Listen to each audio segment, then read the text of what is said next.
حج کی ابتدا 8 ذی الحج سے ہوگی۔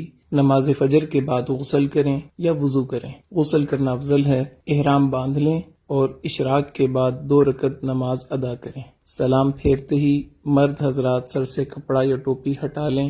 حج کی نیت اس طرح کریں: یا اللہ میں حج کی نیت کرتا ہوں، آسان فرما، قبول فرما۔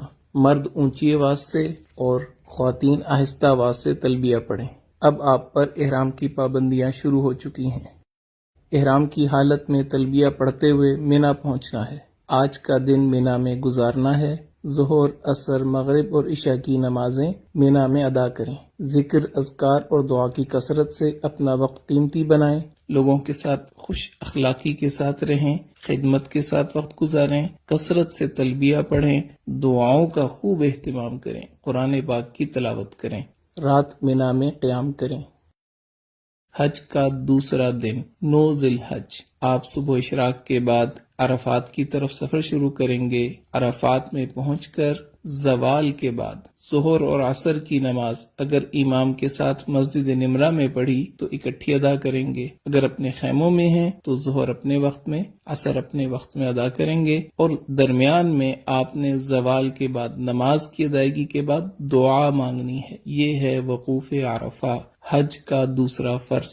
9 ذی الحج کو یہی عمل ہوگا۔ مغرب تک عرفات میں قیام کریں۔ مغرب کے بعد، مغرب سے پہلے نہیں آنا، مغرب کے بعد آپ مزدلفہ کی طرف آ جائیں گے۔ مزدلفہ میں عشاء کے وقت مغرب اور عشاء کی نماز ایک اذان اور ایک اقامت کے ساتھ ادا کرنی ہے۔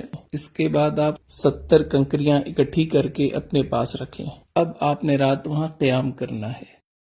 10 ذی الحج، حج کا تیسرا دن، اور آپ اس وقت مزدلفہ کے میدان میں ہیں۔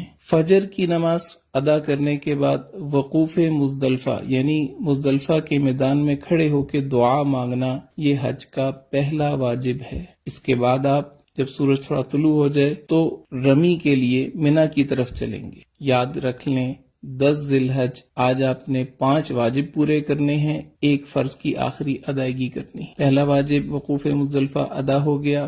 دوسرے واجب کی طرف آپ جا رہے ہیں، شیطان کو پتھر مارنے۔ مینا میں آج صرف بڑے جمرہ کو 7 کنکریاں مارنی ہیں۔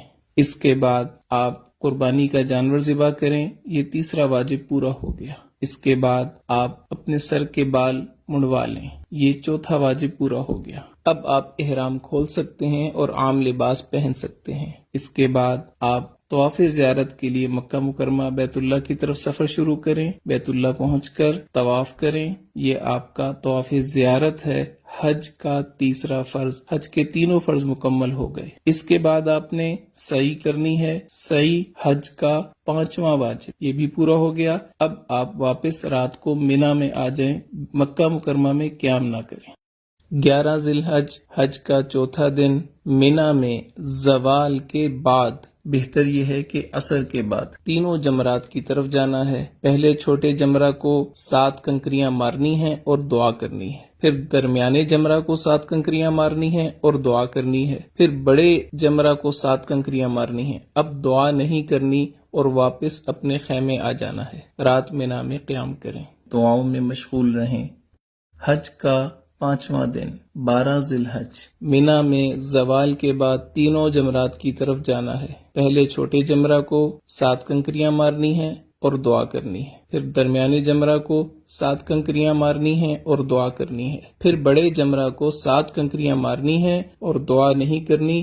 اب آپ کے پاس اختیار ہے، اگر آپ رات مینا میں قیام کرنا چاہیں تو 13 کی رمی آپ کے ذمہ ہوگی۔ اگر آپ رات قیام نہیں کرتے، آپ واپس مکہ مکرمہ اپنی بلڈنگ میں آ سکتے ہیں۔ بہتر یہ ہے کہ اپنے خیمے میں آئیں اور 13 ذی الحج کی رمی زوال کے بعد تینوں جمرات کو پتھر مارنے کے بعد مکہ مکرمہ واپس آ جائیں۔ اب صرف ایک واجب رہ گیا، طواف وداع۔ وداع یعنی رخصت ہونے والا طواف، یہ حج کا 6واں واجب ہے۔ آپ کے سارے مناسک پورے ہو گئے، 3 فرض آپ نے پورے کیے، 6 واجب آپ نے پورے کیے، آپ کا حج مکمل ہو گیا۔